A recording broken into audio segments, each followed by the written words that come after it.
Good evening, everyone. I'd like to thank Amita and Bowman for inviting me today.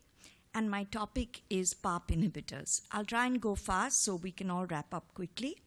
So there are 5 abstracts which were given to me for discussion. I think one of these is already covered in the morning. And first of all, what do these abstracts have in common? Almost all patients have mutated germline BRCA. Most patients have platinum-sensitive recurrent ovarian cancer. And all the studies have looked at the efficacy of maintenance or a treatment strategy with PARP inhibitors. How do these abstracts differ? There are different PARP inhibitors which have been talked about, olaparib, niraparib, and rucaparib. There are varying lines of prior therapy and phases of trials. 2 studies in addition have looked at non-germline BRCA with homologous recombinant defects. PARP inhibitors have been used in the maintenance or the treatment setting. And finally, the last abstract focuses on biomarkers for response to these inhibitors. There are lots of recommendations for BRCA testing, and we know that 15% of invasive tumors, which are non-mucinous, will have germline mutations. And it is recommended, especially in Europe, to test all newly diagnosed epithelial non-mucinous or borderline for germline BRCA.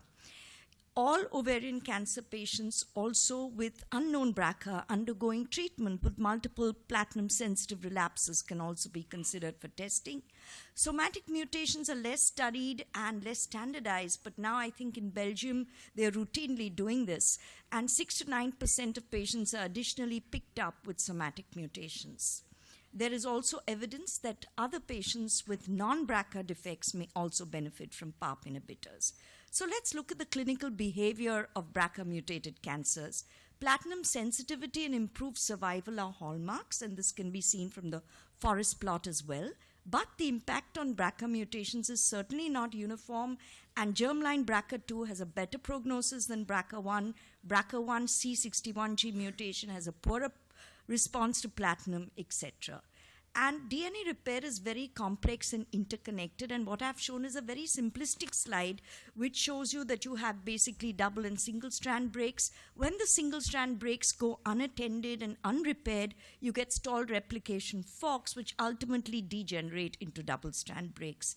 And the cartoon on the lower right side shows you more complex and what is more recent as far as DNA repair goes, throwing up more targets for PARP inhibition.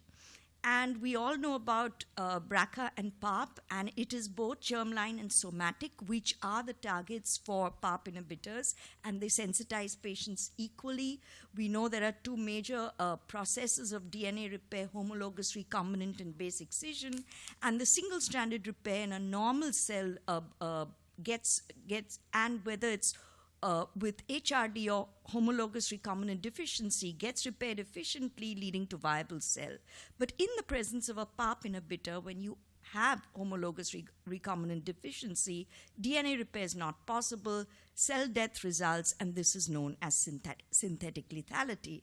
And this concept or hypothesis has been beautifully seen in the clinic, and right from the time that BRCA1 and 2 were isolated, the preclinical data of PARP inhibitors, which started off in 2005, progressed very rapidly and is now available. Of course, there were some hiccups with the approval of olaparib, but now we have a host of PARP inhibitors which are progressing into phase 2 and 3 studies. And just for information's sake, there are 2 classes of PARP inhibitors, and it's important to remember. You have class 1 of velaparib, where catalytic inhibition is a very important, or the mainstay, the way it acts. And then the others belong to the class 2, where PARP trapping is very, very important. And this is just a stabilization of the PARP DNA complexes, and that correlates with the cytotoxicity. It's also important to remember that you can leverage these repair inhibition mechanisms, and you can use PARP very smartly with your cytotoxic agents. You have certain drugs like topo-1 inhibitors that don't require PARP trapping, and here you can see that velaparib and olaparib work very well.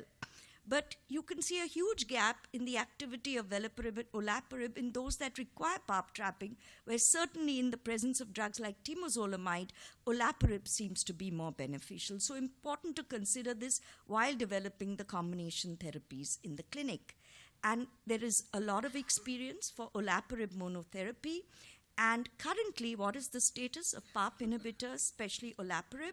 Regulatory approval as maintenance for platinum-sensitive relapse in the European Union, and as monotherapy for recurrent disease with patients who've had more than or equal to 3 lines of prior therapy in the United States of America. And they did not differentiate for this monotherapy between platinum-resistant and platinum-sensitive patients. And what is coming into gynec oncology is the concept of maintenance therapies. For those of you who treat lung cancer, this is something that we do all the time. We do continuation maintenance, we do switch maintenance.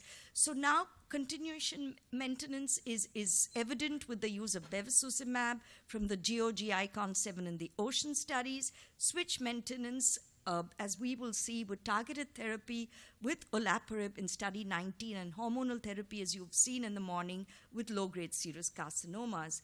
And now we're coming up with a combination of both, where patients who are eligible for bevacizumab along with chemotherapy are then continued on bevacizumab plus olaparib, and this is being studied in the PAOLA, the PAOLA-1 trial, which is currently ongoing. Now, there are a number of key trials which are investigating olaparib as maintenance therapy, and study 19 being the most prominent one, and then, of course, a study by Oza and his colleagues. And there's been an interim analysis reported in Lancet Oncology, where there was about, I think, a 57 or 58% maturity of the trial in 2014, and this showed a definite PFS benefit for olaparib versus placebo in the BRCA mutated patients. The recent interim analysis with 78% maturity was presented at ASCO this year. So this was the study, and here they didn't only talk of PFS, they talked of overall survival. So basically it was a phase 2 design, progression-free survival was the primary endpoint, and I think this trial has been presented earlier, so I'll rapidly go through it. Platinum-sensitive patients, more than 2 prior lines of platinum-based chemo with a response to the treatment, were randomized in a double-blind fashion, 1:1, as to olaparib maintenance with capsules versus placebo.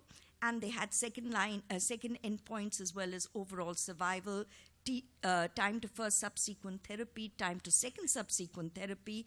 And patients already had either a known BRCA information where they'd been previously tested, or then a retrospect germline BRCA testing was done, and they found 136 mutated and 118 wild-type patients. And the monotherapy led to a meaningful clinical benefit in terms of progression-free survival, where patients with BRCA mutations had the greatest benefit from maintenance olaparib and had a survival of 11.2 months versus 4.3 months with placebo. And the time to subsequent first therapy and second therapy was also significantly improved with olaparib. And this is a descriptive study. It was not designed to show any statistical significant difference in overall survival, and therefore a nominal p-value has been described. So if you look at the overall survival in the whole population, there's a hazard ratio of 0.73 and 27.8 months for placebo and 29.8 months for the olaparib arm, and of course, significance was not met. If one looks at the BRCA mutated patients, 30 months for the placebo versus 34.9 months for olaparib with a decent hazard ratio of 0.62.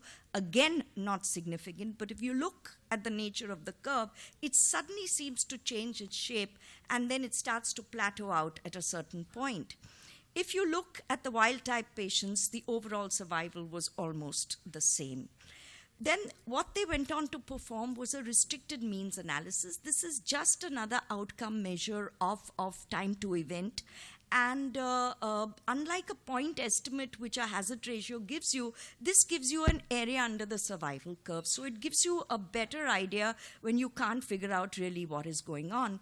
And what they found when they did this restricted mean analysis was that if you looked at the overall study population, there was a benefit of about 5 months for olaparib. If you looked at the BRCA mutated group, there was a significant benefit of 7.4 months.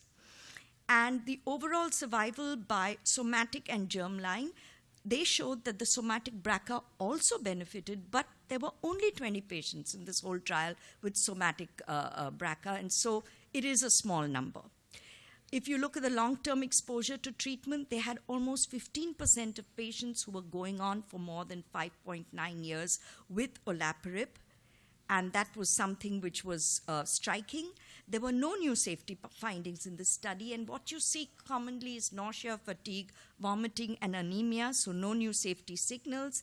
And in this third updated survival analysis, there was an overall survival advantage, and the greatest advantage was for BRCA mutated patients. The second abstract concerns the solo group of studies, and this evaluates olaparib in a tablet formation, not a capsule formation, as maintenance.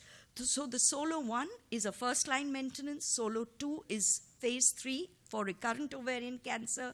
The results, the PFS results are out. We don't have the details, but what has been reported on the site is that there is a significant improvement of progression-free survival, which has substantially exceeded that of study 19. And the solo 3, which is the abstract I'm supposed to present, is an open-label randomized control study for efficacy and safety of olaparib monotherapy versus physician's choice of chemo for relapsed ovarian cancer. This eligibility also includes patients with a deleterious germline BRCA mutation. They've had more than 2 lines of platinum-based chemo. They have demonstrated at least partial platinum sensitivity, and 400 patients approximately are going to be randomized in a 2:1 fashion with 300 milligrams of tablets of olaparib twice a day versus chemotherapy. Again, the primary endpoint is progression-free survival, and the enrollment started in February last year. The third abstract is another maintenance abstract, this time for a different PARP inhibitor, niraparib, in platinum-sensitive recurrent ovarian cancer. This, I think, was presented at ESMO and published, coincided to publish in the New England Journal of Medicine last year. And it was conducted by the European Network of Gyne-Oncological Trial Groups and investigators in the US, Canada, and Hungary. It looked at the efficacy of niraparib versus placebo as maintenance treatment for these patients. And basically, again, platinum sensitive with more than or equal to 2 regimens with some response and progression more than 6 months after the most recent therapy were randomized 500 to germline BRCA, according to the germline BRCA cohort and the non-germline BRCA cohort. And they were further randomized. This was like a 2x2 design to niraparib 300 mg 4 times a day versus placebo, and the same for the other arm. And the primary endpoint here was progression-free survival. And if you look at the germline BRCA mutated cohort, the median duration of PFS was 21 months for the niraparib group and 5.5 months in the placebo group. If you look at the non-BRCA mutated cohort, it was 9.3 months versus 3.9 months with a hazard ratio of 0.45. So these patients were also benefiting from this drug, even though they were not mutated. But I must mention that before the data lock, a retrospective testing for homologous recombination defects were performed in this cohort of patients. And when they looked at the patients who had no germline BRCA mutation but had homologous recombination defects, they found the hazard ratio between the 2 arms to be 0.38. How much time do I have? Oh my God. Okay. Versus placebo. Okay, then I'll go really fast. So in summary,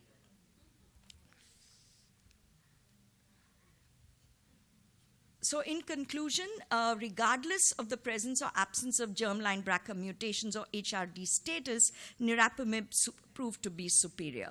So the question is platinum-sensitive relapse in patients itself an indication for PARP inhibitors? And the fourth abstract deals with rucaparib in patients with a BRCA mutation. And what they found here is that data from two different studies were analyzed together. Patients received more than or equal to 2 prior chemotherapies, including more than 2 regimens. They had a deleterious germline or somatic mutation, and they received rucaparib. If you look, the performance status was excellent. They were mainly epithelial ovarian, mainly with a germline mutation. Most of them had 3 or more therapies, which were platinum-based, and a lot of them had more than 6 months after the latest platinum regimen. The progression-free survival was 10 months, at 6 months 79%, 12 months 41%. And if you look at the overall response rate in this heavily treated population, it was 53.8%. Both CR and PR combined. And that's the waterfall plot to show you many patients are still ongoing. Again, treatment emergent adverse events seems to be a class effect: nausea, vomiting, fatigue, and anemia. That's what you get in this class of agents. So rucaparib is effective in patients, and this was a treatment strategy which was used. More than half the patients responded, even the heavily pretreated ones, and gave you an excellent PFS of 10 months. The last study is the HRD score, which has been shown to be superior with its individual score components. So this was a very nice study, which for the first time directly evaluated the utility of the 3 biomarker score. These are the 3 components: telomeric allelic imbalance, large-scale state transitions, and LOH. And what they did, they had a training cohort of treatment-naive patients. They had a cutoff of HRD of 42, and then they compared it to the individual scores with different cutoffs, and then they looked at a study cohort. They performed the Cox proportional hazard models on it, and they got this data from 4 studies which looked at platinum-treated patients. They then tested them in univariate and bivariate models. And as you can see to the right of all the graphs, in white, you can see the bars of the BRCA mutation patients, and they're mainly to the right, saying that the cutoff is reasonably accurate. If you look at the univariate analysis, whether it is the HRD score, the individual components, all of them reach significance for PFS and OS. If you looked at the bivariate analysis, it was only the HRD combined score, which was a better predictor of outcome for platinum-treated patients than the individual component scores. It also showed that the HRD score had significantly fewer false positive and negative results. So in conclusion, the combined score was much better than the individual biomarkers. So the future lies in better biomarkers, optimal timing of PARP inhibitors and DNA repair inhibitors, and balancing the risks and benefits. And to conclude, where we were with DNA damaging agents, we gave radiation, chemotherapy, platinums, and we never succeeded in curing anybody. We then are now in the DNA repair phase, where we have all these excellent PARP inhibitors, WEE inhibitors, checkpoint inhibitors, and where we are ultimately going to go is leverage the DNA repair mechanisms, use the inhibitors together with VEGF inhibitors, together with immunotherapy to finally tilt the balance in our favor. Thank you. Thank you, Dr. Shona.